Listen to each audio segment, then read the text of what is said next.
Hey there internets, I'm Michael and today on Toucan Game I'm really excited to be reviewing my favourite game, and that is Arcadia Quest by Call Mini or Not. So what is Arcadia Quest? Well, we'll do the usual and look at the box here. We have a troll and goblins and a vampire up here fighting some heroes. And that is the game. It is a dungeon crawl, but it's a dungeon crawl with a difference. You see, most dungeon crawls are pure co-ops, or maybe all vs one. Not Arcadia Quest. Arcadia Quest is a PvP, player v player dungeon crawl. Now, the way this actually all works is that you will select from these lovely heroes here a guild of free heroes. So that's the start of the game, and that's drafting, which is a great plus. I love drafting in games. Great start, drafting your guild. So that's how it all starts. Then once you've got your guild, you will pick a campaign to play. Well, you'll be playing through a campaign, or you can do one-shots, I suppose, but I've never chosen to do a one-shot. And you'll go through this book here and you'll pick which one of these maps you're going to do based on what level you're on, etc. Now, there's a good amount of variety and choice. There's like 3 or 4 at different levels, and you can play the same maps at different levels. And your level is based on kind of how many games you've got under your belt. So each campaign is made up of 6 levels. So the final mission or final kind of map that you play is your 6th level, and everything up till then you're like 1, 2, 3, 4 and 5. Now, when you form your guild, you then have the lovely little decisions about what you equip them with. So you get starting basic equipment that you'll spread however you choose between the 3 people. And this is important because the nature of this game is that on a turn, you will choose one of your 3 heroes to activate, you will move them around the map, and then they may perform an attack.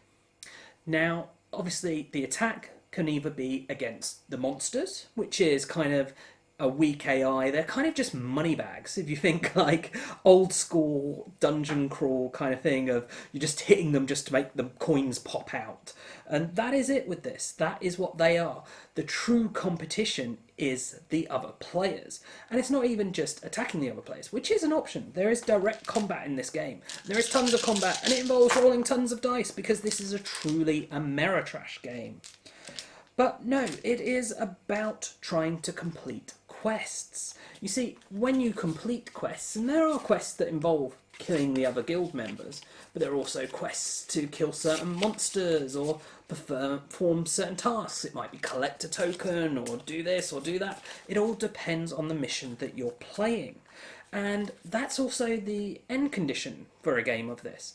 You see, once a person has completed 3 quests, that will end the game. But one of them does need to be a PvE quest. And that kind of means that you can't just purely beat up on other players. You do need to actually focus on the environment itself. And it's just kind of a competition of trying to get those and beating each other to getting them. Because just hitting on the same player won't do you any good. You've killed them. You've gained the bonus once already. Okay, it'll get you more money. And money's good, because in this, money will help you upgrade your guild. You see, once you've finished each one of these individual one-shots, and this is why I much prefer campaign mode, you will then draft equipment. Yay, more drafting!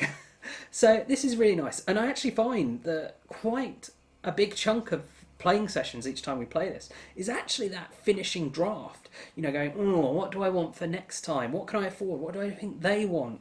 And it can be really in-depth and engaging. So the main gameplay is just this mad, chaotic, anyone could win because you've got these explosion symbols, and when someone rolls that, they get to roll another dice.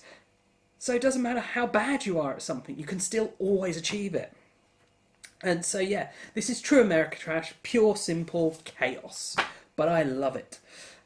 So yeah, that's about the game, and I've pretty much covered my thoughts on the gameplay. Let's talk about artwork. I really adore the artwork. It's this kind of chibi anime style artwork.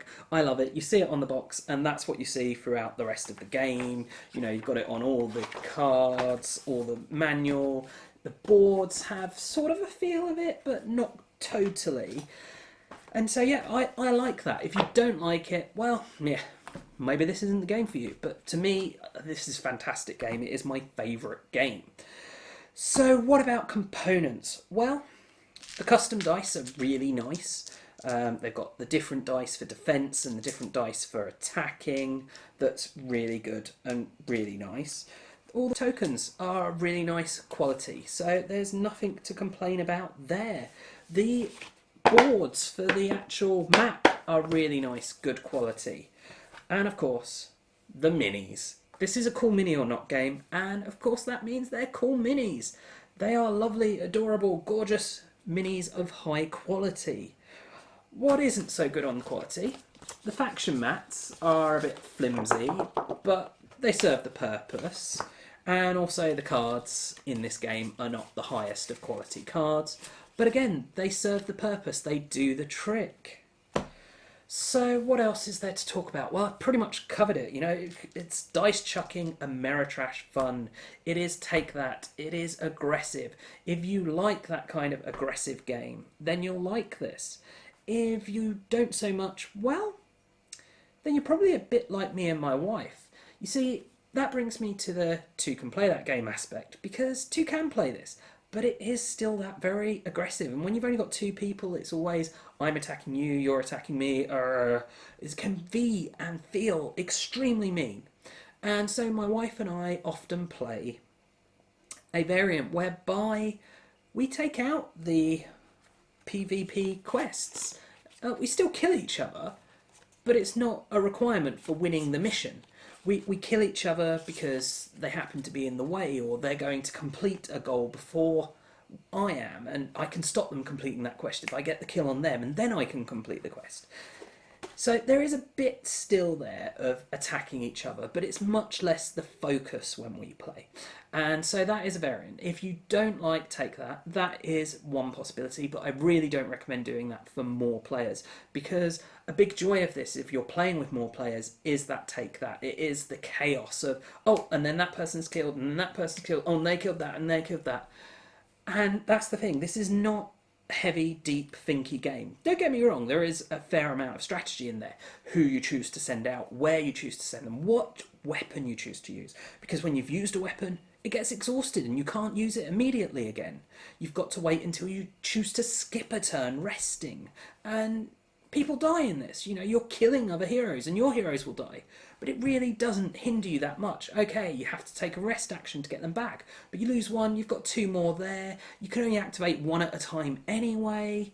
Yeah, I absolutely love this game. It is pure, unadulterated chaos. But it's fun chaos. So, if that sounds of interest to you, then do check out Arcadia Quest by Cool Mini or Not. I do hope this video has been interesting and useful for you, and of course if it has, please do check out the rest of the videos on the channel, as well as subscribing to the channel and sharing it with your friends and family. And also take a look at us on social media. You can find us on Facebook and on Twitter. And as always, thanks for watching, and bye for now.